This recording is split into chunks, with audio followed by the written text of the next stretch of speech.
Papa, aujourd'hui, je voudrais qu'on discute de la question de l'architecture. Qu'est-ce que tu penses qu'il faudrait faire comme architecture dans le Cameroun ou même l'Afrique de demain? Oui, mais pourquoi l'Afrique? En réalité, l'architecture ça concerne tout le monde, hein, que ce soit en Afrique ou ailleurs. Oui.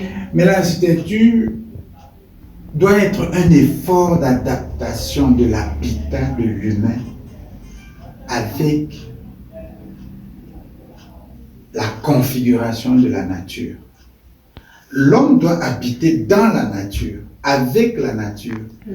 J'aime envie de dire, il doit cohabiter avec la nature. D'accord. Il faut sortir de l'idée d'une architecture qui détruit la nature pour trouver l'architecture qui s'insère et cohabite et arrive à la cohabitation de l'humain avec le reste de la nature. Alors, deux choses doivent être remarquées.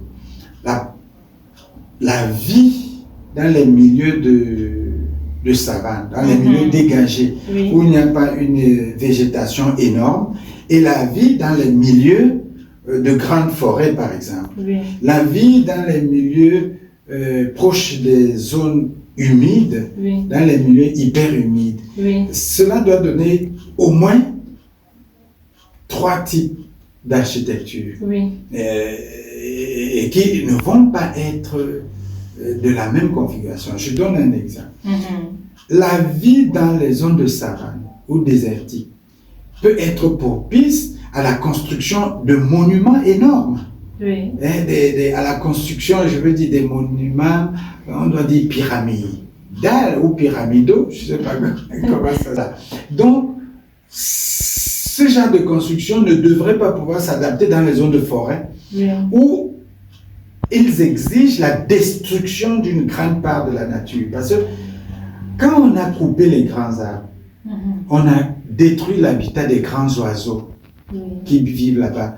On a détruit l'habitat, on a détruit un micro, je vais dire, on a détruit une écologie énorme.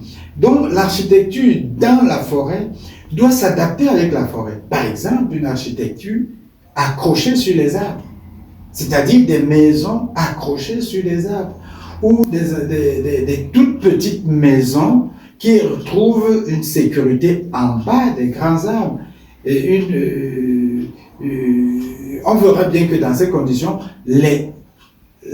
comment dire ça, le peuplement de forêt ne peut pas être le même que le peuplement des zones de savane, le peuplement des zones de... Donc les villes, les grandes villes devaient être plus propices dans des zones où il n'y a pas un potentiel important de destruction de la nature. Oui. Donc, ça peut expliquer un certain nombre de choses qu'on voit dans le passé. Voyez-vous la construction des pyramides? Vous voyez bien où ça a eu lieu? Et c'était des espaces où on peut envisager une population importante. Quand vous allez chez les Aztèques, vous allez voir des espaces de vie insérés au milieu des pierres, accrochés dans des ravins. C'est cette adaptation en réalité qui nous a manqué, surtout nous en Afrique et un peu vers le Brésil, pour commencer à détruire les forêts. Bon.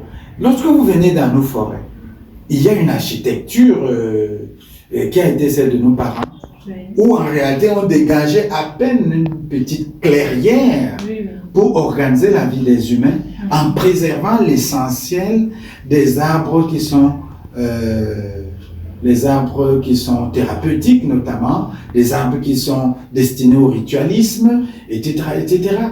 On dégageait des clairières. Donc on comprend bien que la vie dans les forêts, on comprend bien que ce soit une vie des peuples ou des peuplades espacées. Parce qu'il faut préserver la nature. Il faut que nos architectes aujourd'hui essayent de se remettre dans l'esprit de cette architecture qui adapte la vie de l'humain avec la configuration de la nature. Merci, papa.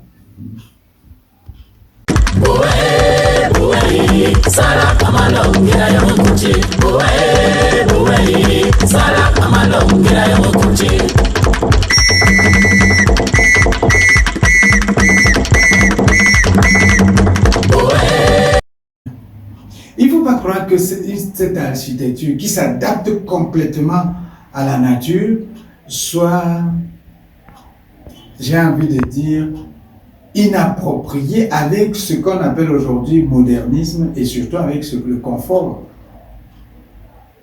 Voilà.